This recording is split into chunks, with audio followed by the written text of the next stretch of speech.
Hi friends, welcome back to my channel. ಎಲ್ಲರೂ ಹೇಗಿದ್ದೀರಾ? Hope ಎಲ್ಲರೂ ಚೆನ್ನಾಗಿದ್ದೀರಾ ಅಂತ ಅನ್ಕೋತೀನಿ. ನಮ್ಮ ಕಾಂಗ್ರೆಸ್ ಸರ್ಕಾರ ಎಲ್ಲ ಮಹಿಳೆಯರಿಗೂ ಕೂಡ ಗೃಹಲಕ್ಷ್ಮಿ ಯೋಜನೆಯನ್ನ ಬಿಡುಗಡೆ ಮಾಡ್ತಾನೆ ಇದೆ.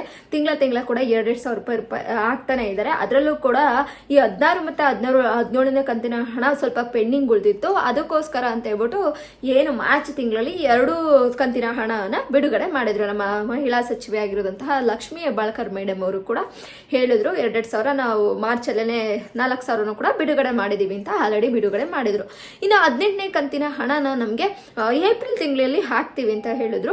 ಬಟ್ ನಮ್ಮ ಲಕ್ಷ್ಮೀ ಹೆಬ್ಬಾಳ್ಕರ್ ಅವರೇ ಸ್ವಲ್ಪ ಮನಸ್ಸನ್ನ ಚೇಂಜ್ ಮಾಡಿಕೊಂಡು ನಿನ್ನೆ ಯುಗಾದಿ ಏನಾಯ್ತು, ಯುಗಾದಿ ಹಬ್ಬಕ್ಕೇನೆ ಕೆಲವು ಒಂದು ಜಿಲ್ಲೆಗಳಿಗೆ ಹಣನ ಬಿಡುಗಡೆ ಮಾಡಿದ್ದಾರೆ. ಇದು ಗೃಹಲಕ್ಷ್ಮರಿಗೆ ಒಂದು ಗುಡ್ ನ್ಯೂಸ್ ಅಂತಾನೆ ಹೇಳ್ಬೋದು. ಸೊ ಯುಗಾದಿ ಹಬ್ಬ ಆಗಿರ್ಬೋದು, ರಂಜಾನ್ ಇವತ್ತಿನ ಮುಸ್ಲಿಂ ಬಾಂಧವರಿಗೂ ಕೂಡ ಒಂದು ಗುಡ್ ನ್ಯೂಸ್ ಇದೆ. ಹಾಗೆ ಯುಗಾದಿ ಹಬ್ಬ ಆಚರಿಸಿದಂತಹ ನಮ್ಮ ಹಿಂದೂಗಳಿಗೂ ಕೂಡ ಒಂದು ಗುಡ್ ನ್ಯೂಸ್ ಅಂತಾನೆ ಹೇಳ್ಬೋದು. ಇದರಿಂದ ಏನ್ ಗೊತ್ತಾ, ಯುಗಾದಿ ಹಬ್ಬ ಫಸ್ಟ್ನೇದಾಗಿ ಯುಗಾದಿ ಹಬ್ಬ ಯಾರೆಲ್ಲ ಆಚರಿಸಿದ್ರಿ, ಆಲ್ರೆಡಿ ಆಚರಿಸಿ ಹೊಸ್ತಡ್ಕೋಗೆ ಪ್ರಿಪರೇಷನ್ ಕೂಡ ಮಾಡ್ಕೊತಾ ಇರ್ತೀರಾ ಅಂತ ಅನ್ಕೋತೀನಿ. ಸೊ ಅವ್ರಿಗೆಲ್ರಿಗೂ ಕೂಡ ಯುಗಾದಿ ಹಬ್ಬದ ಶುಭಾಶಯಗಳನ್ನ ತಿಳಿಸ್ತಾ ಇದ್ದೀನಿ. ಹಾಗೆ ನಮ್ಮ ಮುಸ್ಲಿಂ ಬಾಂಧವರು ಏನೆಂದರೆ ರಂಜಾನ್ ಹಬ್ಬನ ಏನು 1 ತಿಂಗಳಿಂದ ಉಪವಾಸ ಇದ್ದು ಎಲ್ಲ ಇದ್ದು ಇವತ್ತು ರಂಜಾನ್ ಹಬ್ಬನ ಗ್ರ್ಯಾಂಡ್ ಆಗಿ ಸೆಲೆಬ್ರೇಟ್ ಮಾಡೋದಕ್ಕೆ ತಯಾರಿ ಮಾಡ್ತಾ ಇರೋಂಥ ಎಲ್ಲರಿಗೂ ಕೂಡ ರಂಜಾನ್ ಹಬ್ಬದ ಶುಭಾಶಯಗಳನ್ನ ಹೇಳ್ತಾ ಇವತ್ತಿನ ವಿಡಿಯೋನ ಸ್ಟಾರ್ಟ್ ಮಾಡ್ತಾ ಇದ್ದೀನಿ. ಇನ್ನು ನಾನು ಮಾತನಾಡ್ತಾ ಇರೋಂತಹ ವಿಷಯ 2 ವಿಷಯದ ಬಗ್ಗೆ ಮಾತನಾಡ್ತೀನಿ. ಒಂದು, ನಮಗೆ ಮಧ್ಯಮ ಕುಟುಂಬದವರಿಗೆ ಒಂದು ಸ್ವಲ್ಪ ಬೇಸರದ ವಿಚಾರ, ಆದರೆ ರೈತರಿಗೆ ಒಂದು ಗುಡ್ ನ್ಯೂಸ್, ಅದಲ್ಲದೆ ಮಹಿಳೆಯರಿಗೂ ಕೂಡ ಒಂದು ಗುಡ್ ನ್ಯೂಸ್ ಅಂತಾನೆ ಹೇಳ್ಬೋದು. ಗೃಹಲಕ್ಷ್ಮಿ ಯೋಜನೆ ಆಗಿರ್ಬೋದು, ನಮ್ಮ ಅನ್ನ ಭಾಗ್ಯ ಯೋಜನೆ ಆಗಿರ್ಬೋದು, ಮತ್ತೆ ಗೃಹ ಜ್ಯೋತಿ ಯೋಜನೆ, ಈ ಒಂದು 5 ಏನು ಯೋಜನೆಗಳನ್ನ ನಮ್ಮ ಕಾಂಗ್ರೆಸ್ ಸರ್ಕಾರ ಹಮ್ಮಿಕೊಂಡಿತ್ತು. ಆ ಥರದ್ದು ಏನೋ ಒಂದು ಕೊಟ್ಟು ಸ್ಕೀಮ್ ಅಂತ ಏನಿತ್ತು ಅದೆಲ್ಲರೂ ಕೂಡ ಮಾಡ್ತಾ ಬರ್ತಾ ಇತ್ತು. ಕೆಲವು ದಿನಗಳಿಂದ ಕೆಲವೊಂದು ಗೃಹಲಕ್ಷ್ಮಿ ಯೋಜನೆ ದುಡ್ಡು ಕೂಡ ನಿಂತೋಗಿತ್ತು, ಆಯಿತಾ. ಬಟ್ ಇವಾಗ ಗೃಹಲಕ್ಷ್ಮಿ ಯೋಜನೆಗಳನ್ನ ಏನು ಒಂದೊಂದು ತಿಂಗಳದ್ದು ಮುಂದಕ್ಕೆ ಹಾಕೊತಾ ಬರ್ತಾಯಿದ್ರು. ಅದೇ ರೀತಿ ಒಂದೊಂದು ತಿಂಗಳದ್ದು ಏನು 2 ತಿಂಗಳದ್ದು ಕೊಡಬೇಕಾಗಿತ್ತು, 2 ತಿಂಗಳದ್ದು 15 ಮತ್ತು 16ನೇ ಕಂತಿನ 16 ಮತ್ತು 17 ಕಂತಿನ ಹಣನ ಮಾರ್ಚ್ ತಿಂಗಳಲ್ಲೇ ಬಿಡುಗಡೆ ಮಾಡಿದ್ರು. ಇನ್ನು ಏಪ್ರಿಲ್ ತಿಂಗಳಲ್ಲಿ ನಮಗೆ 18 ಮತ್ತು 19ನೇ ಕಂತಿನ ಹಣನ ಹಾಕೊಟ್ಬಿಡ್ತೀವಿ ಅಂತ ಬಿಟ್ಟು ಲಕ್ಷ್ಮೀ ಹೆಬ್ಬಾಳ್ಕರ್ ಮೇಡಮ್ ಹೇಳಿದ್ರು. ಆಲ್ರೆಡಿ ನ್ಯೂಸ್ ಚಾನಲಲ್ಲೇ ನಮಗೆ ಗೊತ್ತಾಗಿತ್ತು. ಸೊ ಇವಾಗ ನಮ್ಮ ಲಕ್ಷ್ಮೀ ಹೆಬ್ಬಾಳ್ಕರ್ ಅವರು ಯುಗಾದಿ ಹಬ್ಬಕ್ಕೆ ಆಗಲಿ, ನಮ್ಮ ರಂಜಾನ್ ಹಬ್ಬ 2 ಹಬ್ಬನೂ ಕೂಡ ಒಂದಿನ ಹತ್ತತ್ರದಲ್ಲೇ ಇದೆ. 2 ಬಾಂಧವರಿಗೆ ಅಂದರೆ ಮುಸ್ಲಿಂ ಮತ್ತು ಹಿಂದೂ ಬಾಂಧವರಿಗೂ ಕೂಡ ಇಬ್ರಿಗೂ ಖುಷಿ ಆಗಲಿ ಅಂದರೆ, ನಾನು ಬಟ್ಟೆ ತಗೊಳೋದಿರುತ್ತೆ, ಮನೆಗೆ ಹಬ್ಬ ಅಂತ ಇದ್ದಾಗ ಎಷ್ಟು ಖರ್ಚುಗಳಿರುತ್ತೆ ನಿಮಗೆ ಗೊತ್ತಿರಬೇಕು. ಎಲ್ರಿಗೂ ಕೂಡ ಖರ್ಚಿದ್ದೇ ಇರುತ್ತೆ. ಅದು ಮುಸ್ಲಿಂ ಬಾಂಧವರಾಗಲಿ ಅಥವಾ ಹಿಂದೂ ಬಾಂಧವರಾಗಲಿ ಇಬ್ಬರಿಗೂ ಕೂಡ ಒಂದು ಖರ್ಚುಗಳಂತ ಇದ್ದೇ ಇರುತ್ತೆ ಹಬ್ಬ ಅಂತ ಆದಮೇಲೆ. ಸೊ ನಾವು ಏಪ್ರಿಲ್ಗೆ ಹಾಕಿ ಪ್ರಯೋಜನ ಇಲ್ಲ. ಸೊ ಏಪ್ರಿಲ್ಗಿಂತ ಮುಂಚೆನೆ ಈಗ ಮಾರ್ಚ್ ಎಂಡಿಂಗಲ್ಲಿ ಏನು ಯುಗಾದಿ ಹಬ್ಬದ ದಿನ ಹಾಕೋದಾಗ್ಲಿ, ರಂಜಾನ್ ಹಬ್ಬದ ದಿನ ಹಾಕಿದ್ರೆ ಹಬ್ಬಕ್ಕೆ ಏನಾದರೂ ಸಾಮಾನು ತಂದು ಕೊಡ್ತಾರೆ, ಅವ್ರಿಗೆ ಹೆಲ್ಪ್ ಆಗುತ್ತೆ, ಇನ್ನು ಖುಷಿ ಆಗುತ್ತೆ ಅನ್ನೋ ಕಾರಣಕ್ಕೋಸ್ಕರ ನಮ್ಮ ಕಾಂಗ್ರೆಸ್ ಸರ್ಕಾರ ಈಗ ಏನು ನಮಗೆ 2,000 ರೂಪಾಯಿ ಹಣನ ಆಲ್ರೆಡಿ ಹಾಸನ ಜಿಲ್ಲೆ ಆಗಿರ್ಬೋದು, ಯಾದಗಿರಿ ಜಿಲ್ಲೆಯವರಿಗೆ ಆಲ್ಮೋಸ್ಟ್ ನಿನ್ನೆನೆ ಒಂದು 20% ಜನಕ್ಕೆ ಆಲ್ರೆಡಿ 2,000 ರೂಪಾಯಿ ಹಣನ DBT ಮುಖಾಂತರ ಆಗಿದೆ. ಭಾನುವಾರ ಆದ ಮಾತ್ರಕ್ಕೆ ಹಾಕಬಾರ್ದು ಅಂತ ಏನಿಲ್ಲ, ನಮಗೆ ಬ್ಯಾಂಕ್ ರಜಾ ಇರುತ್ತೆ, ಆ ರೀತಿ ಅಲ್ವೇ ಇಲ್ಲ. ನಮ್ಮ ರಾಜ್ಯ ಸರ್ಕಾರ ಆಗಿರ್ಬೋದು, ಕೇಂದ್ರ ಸರ್ಕಾರಕ್ಕೆ ಯಾವುದೇ ಈ ರೀತಿ ಅಡೆತಡೆಗಳಿರಲ್ಲ. ಅವ್ರಿಗೆ ಇವತ್ತು ಹಬ್ಬ ಅಂತ ಆಗಲಿ ಏನೂ ಇರಲ್ಲ, ಆರಾಮಾಗಿ DBT ಮುಖಾಂತರ ಬರಬೇಕಾದಂಥ ಹಣ ನಿಮ್ಮ ಅಕೌಂಟಿಗೆ ಬಂದಿರುತ್ತೆ. ಯಾರೆಲ್ಲ ಇನ್ನೂ ಚೆಕ್ ಮಾಡ್ಕೊಂಡಿಲ್ಲ, ಮೆಸೇಜ್ ಆಗಿರ್ಬೋದು ಅಕೌಂಟಲ್ಲಿರುವಂಥ ನೀವು ಹೋಗಿ ಒಂದ್ಸಲ ಚೆಕ್ ಮಾಡಿದ್ರೆ ಗೊತ್ತಾಗುತ್ತೆ. 2,000 ರೂಪಾಯಿ ಹಣ ಆಲ್ರೆಡಿ ಬಿಡುಗಡೆ ಆಗಿರೋದು ಬಂದಿದೆ. ಇನ್ನು ನಿನ್ನೆ ಯಾರಿಗೆಲ್ಲ ಬಂದಿಲ್ಲ ಎಲ್ಲ ಜಿಲ್ಲೆಗಳಿಗೂ ಕೂಡ ಆಲ್ಮೋಸ್ಟ್ ಒಂದು 5-6 ಜಿಲ್ಲೆಗಳಿಗೆ ಆಲ್ರೆಡಿ ಯಾದಗಿರಿ ಮತ್ತು ಹಾಸನ, ಚಿಕ್ಕಮಗಳೂರು ಆ ಜಿಲ್ಲೆಗಳಿಗೆ ಒಂದು 10% ಅಮೌಂಟ್ ಆಲ್ರೆಡಿ ಹಾಕಿರ್ತಾರೆ. ಇನ್ನು ಕೆಲವರಿಗೆ ಬಂದಿರೋದಿಲ್ವ, ಅವರೇನೋ ಟೆನ್ಷನ್ ಮಾಡ್ಕೊಬೇಡಿ, ಇವತ್ತು ಕೂಡ ಅಮೌಂಟ್ನ ಹಾಕ್ತಾರೆ. 2,000 ರೂಪಾಯಿ ಹಣನ ಹಾಕ್ತಾರೆ. ಮುಸ್ಲಿಂ ಬಾಂಧವರಾಗಲಿ ಅಥವಾ ಹಿಂದೂ ಬಾಂಧವರಾಗಲಿ, ಮುಸ್ಲಿಂ ಬಾಂಧವ್ರಿಗೆ ಇವತ್ತು ಹಾಕಿದ್ರೆ ಭಾಳಷ್ಟು ಉಪಯೋಗ ಆಗುತ್ತೆ. ಏಕೆಂದರೆ ರಂಜಾನ್ಗೆ ಏನೇನೆಲ್ಲ ತರಬೇಕು ಅಂತಿರುತ್ತೆ, ಒಂದು ಸ್ವಲ್ಪ ಖುಷಿ ಆಗುವಂತಹ ವಿಚಾರ. ಸೊ ಅವರಿಗೂ ಕೂಡ ಹಾಕ್ತಾರೆ. ಹೆಚ್ಚಿನದಾಗಿ ಇವತ್ತು ಮುಸ್ಲಿಂ ಬಾಂಧವರಿಗೆ ಜಾಸ್ತಿ ಹಾಕೋದು ಕೇಳಿ ಬರ್ತಾ ಇದೆ. ಯಾಕೆ ಅಂತಂದರೆ ಅವ್ರದ್ದು ಹಬ್ಬ ಇರೋ ಕಾರಣಕ್ಕೋಸ್ಕರ ಇವತ್ತು ಆಲ್ಮೋಸ್ಟ್ ಮುಸ್ಲಿಂ ಬಾಂಧವರಿಗೆ ಏನು ಒಂದು 80% ಜನಕ್ಕೆ 18ನೇ ಕಂತಿನ ಹಣನ ಬಿಡುಗಡೆ ಮಾಡ್ತೀವಿ ಅನ್ನೋದು ಇಲ್ಲಿ ಸ್ಪಷ್ಟನೆ ಕೂಡ ಕೊಟ್ಟಿದ್ದಾರೆ. DBT ಮುಖಾಂತರ ಬಂದೇ ಬರುತ್ತೆ ಹಣ, ಡೋಂಟ್ ವರಿ ಅನ್ನೋದು ಕೂಡ ಗೊತ್ತಾಗಿದೆ. ಎಲ್ರಿಗೂ ಕೂಡ ಒಂದು ಗುಡ್ ನ್ಯೂಸ್ ಅಂತಲೇ ಹೇಳ್ತೀನಿ, ಮಹಿಳೆಯರಿಗೆಲ್ಲ ಒಂದು ಗುಡ್ ನ್ಯೂಸು. ಈ ಒಂದು ಗೃಹಲಕ್ಷ್ಮಿ ಯೋಜನೆಯಿಂದ ಬಹಳಷ್ಟು ಉಪಯೋಗನ ಪಡ್ಕೊಂಡಿದ್ದಾರೆ ಮಧ್ಯಮ ವರ್ಗದವರು ಅಂತಲೇ ಹೇಳ್ಬೋದು. ಮಧ್ಯಮ ವರ್ಗದವರಾಗಿರ್ಬೋದು, ನಮ್ಮಂಥ ಏನು ಅತ್ತೆ ಸೊಸೆ ಅತ್ತೆಗೆ ಆಗಿರ್ಬೋದು, ಅಥವಾ ಏನು ಹೆಣ್ಣು ಮಕ್ಕಳಿಗೆ ಈ ಒಂದು ಬಸ್ ಪ್ರಯಾಣ ಆಗಿರ್ಬೋದು, ಎಲ್ಲವೂ ಕೂಡ ಒಂದು ಉಪಯೋಗನ ತಂದು ಕೊಟ್ಟರೆ ಒಂದು ಕಡೆ ಬೇಸರದ ವಿಚಾರನೂ ಕೂಡ ಇದೆ ಆಯ್ತಾ. ಏನು ಅಂತ ಅಂದರೆ ಇಲ್ಲಿ ಬೆಲೆ ಏರಿಕೆ ಗೃಹಲಕ್ಷ್ಮಿದು ಒಂದು ಅಪ್ಡೇಟ್ ಇದೆ. ಆದರೆ ಅಪ್ಡೇಟ್ ಏನಪ್ಪ ಅಂದರೆ 18ನೇ ಕಂತಿನ ಹಣ ಆಲ್ಮೋಸ್ಟ್ ಬಿಡುಗಡೆಗೆ ಪ್ರಯತ್ನ ಮಾಡ್ತಾ ಇದ್ದೀವಿ. 18ನೇ ಕಂತಿನ ಅರ್ಧ ಹಣ ಆಲ್ರೆಡಿ ಬಿಡುಗಡೆ ಆಗಿದೆ. ಎಲ್ಲ ಜಿಲ್ಲೆಗಳಿಗೂ ಕೂಡ 2-3 ದಿನದಲ್ಲಿ ಪೂರ್ತಿಯಾಗಿ ಹಾಕ್ಕೊಡ್ತೀವಿ ಅಂತ ಹೇಳಾಗಿದೆ. ಇನ್ನು 17 ಮತ್ತು 18ನೇ ಕಂತಿನ ಹಣನೇ ಬಂದಿಲ್ವಲ್ಲ ರಂಜಿತಾ, ನೀವೇನು 18ನೇ ಕಂತಿನ ಹಣದ ಬಗ್ಗೆ ಮಾತನಾಡ್ತಾ ಇದ್ದೀರಿ ಅಂತ ಹೇಳ್ಬೇಡಿ. ಸೊ 16 ಮತ್ತು 17ನೇ ಕಂತಿನ ಹಣ ಶೀಘ್ರದಲ್ಲಿ ಯಾರ್ಯಾರಿಗೆಲ್ಲ ಆಲ್ರೆಡಿ 80% ಜನಕ್ಕೆ ಮಾರ್ಚ್ ಏನು 18th ತಾರೀಕಲ್ಲೇ ಆಲ್ಮೋಸ್ಟ್ ಜನಕ್ಕೆ ಹಾಕಿದ್ದಾರೆ. ಇನ್ನೇನು ಒಂದು 20% ಜನ ಉಳ್ಕೊಂಡಿದ್ದಾರಲ್ವಾ, ಅವರಿಗೆ ನಿನ್ನೆಯಿಂದನೇ ಆಲ್ರೆಡಿ 16ನೇ ಮತ್ತು 17 ಕಂತಿನ ಹಣ 2,000 ರೂಪಾಯಿ 2 ಸಲ ಹಾಕ್ತಿದ್ದೀವಿ ಆಲ್ರೆಡಿ. ಇನ್ನು 18ನೇ ಕಂತಿನ ಹಣ ಸ್ವಲ್ಪ ಡಿಲೇ ಆಗುತ್ತೆ ಅಷ್ಟೇ.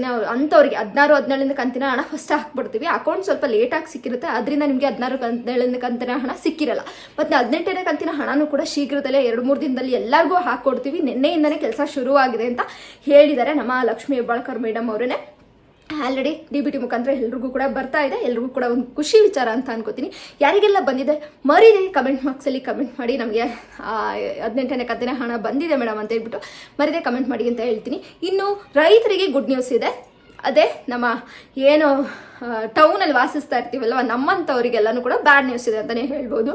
ಆಲ್ರೆಡಿ ಇನ್ನು 4 ರೂಪಾಯಿನ ಹೆಚ್ಚಿಗೆ ಮಾಡಿ, ಇನ್ನೂ ಒಂದು 2-3 ತಿಂಗಳಾಗಿದೆ ಅಷ್ಟೇ ಹಾಲಿನ ದರನ ಏರಿಕೆ ಮಾಡಿ, 2-3 ತಿಂಗಳೇನೋ 4 ತಿಂಗಳೇನೋ ಆಗಿರ್ಬೇಕು ಅಷ್ಟೇ. ಬಟ್ ಇವಾಗ ಮತ್ತೆ 1 ಲೀಟರ್ ಹಾಲಿಗೆ 4 ರೂಪಾಯಿ ಹೆಚ್ಚಿಗೆ ಆಗಿದೆ. ಅಂದರೆ ನಾವೇನೋ 54 ರೂಪಾಯಿ 1 ಲೀಟ್ರ್ ಕೊಟ್ಟು ತಗೊಬರ್ತಿದ್ವಲ್ವ, 54 ರೂಪಾಯಿ ಕೊಟ್ಟು ತೊಗೊಂಬರ್ತಾ ಇದ್ವಿ 1 ಲೀಟ್ರಲ್ಲಿ, 1 ಲೀಟ್ರ್ ಹಾಲಿಗೆ. ಈಗ 58 ರೂಪಾಯಿ ಆಗಿದೆಯಂತೆ 1 ಲೀಟರ್ ಹಾಲಿಗೆ. ಸೊ ಬರೇ ಬಿದ್ದಿದ್ದು ಮಧ್ಯಮ ವರ್ಗದ ಜನಕ್ಕೆ 4 ರೂಪಾಯಿ 1 ಲೀಟ್ರಿಗೆ ಕೊಡೋದು ಎಕ್ಸ್ಟ್ರಾ ಅಂತಂದರೆ ನಿಜವಾಗ್ಲೂ ಕಷ್ಟ ಅಂತಲೇ ಹೇಳ್ಬೋದು. ಒಂದು ದಿನಕ್ಕೆ 1 ಲೀಟರ್ ಹಾಲಿಗೆ 4 ರೂಪಾಯಿ ಜಾಸ್ತಿ ಅಂದರೆ ಒಂದು ತಿಂಗಳು 120 ರೂಪಾಯಿ ಅಲ್ಲೇ ಹೋಯ್ತು. ಎಕ್ಸ್ಟ್ರಾ 120 ರೂಪಾಯಿ ಮತ್ತೆ ಎತ್ತಿಟ್ಕೋಬೇಕು ನಾವು. ನಮ್ಮ ಏನು ಮಿಡಲ್ ಕ್ಲಾಸ್ ಫ್ಯಾಮಿಲಿ ಅವರು ಏನು ಇದು ಮಾಡಿ ಕ್ಯಾಲ್ಕುಲೇಷನ್ ಮಾಡ್ಕೊಂಡಿರ್ತಾರೆ ಅಂತಂದರೆ, ಒಂದು ಡಿಸೈಡ್ ಮಾಡ್ಕೊಂಡಿರ್ತಾರೆ ಬಾಡಿಗೆ ಮನೇಲಿ ಇರೋವಂಥವ್ರು ಏನು ಅವ್ರಿಗೆ ಎಲ್ಲ ಥರದ್ದು ಇಟ್ಕೊಂಡಿರಲ್ಲ. ಅಂದರೆ ಎಲ್ಲರೂ ಟೌನಲ್ಲಿರೋರೆಲ್ಲ ಶ್ರೀಮಂತರಾಗಿರ್ತಾರೆ ಅನ್ನೋದು ಸುಳ್ಳು ಅಲ್ವಾ. ಅವರಿಗೂ ಕಷ್ಟಗಳಿರುತ್ತೆ. ಒಂದು 10,000 ರೂಪಾಯಿ 5,000 ರೂಪಾಯಿ 6,000 ರೂಪಾಯಿಗೆಲ್ಲ ಒಂದು ಕೆಲ್ಸಕ್ಕೆ ಬಟ್ಟೆ ಅಂಗಡಿಗೋ ಅಥವಾ ಇನ್ನೊಂದು ದಿನಸಿ ಅಂಗಡಿಗೋ ಹೋಗಿ ಕೆಲಸ ಮಾಡ್ತಿರ್ತಾರೆ ಮಹಿಳೆಯರು, ಅಥವಾ ಹುಡುಗರಾಗಿ ಅವರ ಒಂದು ಗಂಡಸರು ಎಲ್ಲ ಆ ರೀತಿ ಕೆಲಸ ಮಾಡಿ ದುಡ್ಡು ಇಟ್ಕೊಂಡು ಇಷ್ಟಕ್ಕೆ ಬಾಡಿಗೆ ಕಟ್ಟೋದಕ್ಕಾಗಿರ್ಬೋದು, ಏನು ಲೈಟ್ ಬಿಲ್ ಆಗಿರ್ಬೋದು, ನೀರು ಬಿಲ್ ಆಗಿರ್ಬೋದು, ಪ್ರತಿಯೊಂದಕ್ಕೂ ಎತ್ತಿಡ್ಕೊಂಡಿರ್ತಾರೆ ಆಯಿತಾ. ಬಾಡಿಗೆ ದುಡ್ಡು ಮತ್ತು ಮನೆ ರೇಷನ್ನು, ಮಕ್ಕಳು ಫೀಸು, ಆ ರೀತಿ ಎಲ್ಲ ಯೋಚನೆ ಮಾಡ್ಕೊಂಡು ಇಟ್ಕೊಂಡಿರೋವಂಥ ದುಡ್ಡನ್ನ ಈಗ 120 ರೂಪಾಯಿ ಎಕ್ಸ್ಟ್ರಾ ಮನೆ ಹಾಲಿಗೆ ಅಂತ ಎತ್ತಿಡಬೇಕಾದಂಥ ಪರಿಸ್ಥಿತಿ ಉಂಟಾಗ್ತಾ ಇದೆ ಅಂತಲೇ ಹೇಳ್ಬೋದು. 4 ರೂಪಾಯಿ ಹೆಚ್ಚಿಗೆ ಅಂದರೆ ನಿಜವಾಗ್ಲೂ ಕೂಡ ಜಾಸ್ತಿ ಅಮೌಂಟೇ ಅಂತ ಹೇಳ್ತೀನಿ. ಇನ್ನು ಈ ಒಂದು ಕಾಂಗ್ರೆಸ್ ಸರ್ಕಾರ ಹೇಳ್ತಾ ಇರೋದೇನಪ್ಪ ಅಂತಂದರೆ, ನಾನು 4 ರೂಪಾಯಿನ ನಮಗೆ ಅಂತ ಉಪಯೋಗಿಸ್ಕೊತಾ ಇಲ್ಲ, ನಮ್ಮ ಒಂದು ಸರ್ಕಾರಕ್ಕಾಗಲಿ ನಮಗೆ ಅಂತ ಉಪಯೋಗಿಸ್ಕೊತಾ ಇಲ್ಲ, ನಾವು ಇದನ್ನು 4 ರೂಪಾಯಿನ ನಮ್ಮ ರೈತರಿಗೆ ಕೊಡ್ತಾ ಇದ್ದೀವಿ ಅಂತಂದರೆ, ಏನು ನಾವು ಹಳ್ಳಿಗಳಲ್ಲೆಲ್ಲ ಹಾಲು ಹಾಕ್ತಾರಲ್ವಾ, ಹಳ್ಳಿಗಳಲ್ಲೆಲ್ಲ ಡೈರಿಗೆ ಹಾಲು ಹಾಕ್ತಾರೆ. ಸೊ ಡೈರಿಗೆ ಹಾಲು ಹಾಕುವಂಥವ್ರಿಗೆ ಒಂದು 40 ರೂಪಾಯೋ 35-40 ರೂಪಾಯಿನೋ ಕೊಡ್ತಾರೆ 1 ಲೀಟ್ರಿಗೆ. ಆ ರೀತಿ ಇದ್ದಾಗ ಸೊ ಅವರಿಗೆ 4 ರೂಪಾಯಿ ಹೆಚ್ಚಿಗೆ ಕೊಡ್ತೀವಿ ಹೊರತು ನಾವು ಆ ದುಡ್ಡನ್ನ ಏನಕ್ಕೂ ಬಳಸೋದಿಲ್ಲ. ಅವರಿಗೆ 4 ರೂಪಾಯಿ ಎಕ್ಸ್ಟ್ರಾ ಕೊಡ್ತಾ ಇದ್ದೀವಿ ಹೊರತು ನಾವು ಬಳಸ್ತಾ ಇಲ್ಲ ಅಂತ ಹೇಳ್ತಾ ಇದ್ದಾರೆ. ನಮ್ಮ ಹತ್ರ ಕಿತ್ಕೊಂಡು ಅವ್ರಿಗೆ ಕೊಡೋದ್ರಲ್ಲಿ ಏನಿದೆ. ಈ ಗೃಹಲಕ್ಷ್ಮಿ ಯೋಜನೆಯಿಂದ ಆಗಲಿ ನಮಗೆ ಒಂದು ಬಸ್ ಚಾರ್ಜ್ ಕಮ್ಮಿ ಆಯಿತು, ಆ ಥರ ಎಲ್ಲ ಖುಷಿ ಪಡೋದಕ್ಕಿಂತ ಸುಮ್ಮನೆ ಈ ಥರ ಎಲ್ಲ ಯೋಜನೆಗಳನ್ನ ಬಿಟ್ಟು ಬೆಲೆ ಏರಿಕೆನೂ ಕೂಡ ಕಡಿಮೆ ಮಾಡಿದ್ರೆ ನಮ್ಗೆ ಇನ್ನೂ ವಾಸಿ ಆಗುತ್ತೆ ಅಂತ ಹೇಳ್ಕೊತೀನಿ. ಎಲ್ಲೋ ಒಂದು ಕಡೆ ಕೊಟ್ಟು ಇನ್ನೊಂದು ಕಡೆ ಕಿತ್ಕೋತಾರೆ. ಬೆಲೆ ಏರಿಕೆ ಅಂತ ಅನ್ನೋದು ಸಾಕಾಗಿ ಹೋಗ್ಬಿಟ್ಟಿದೆ.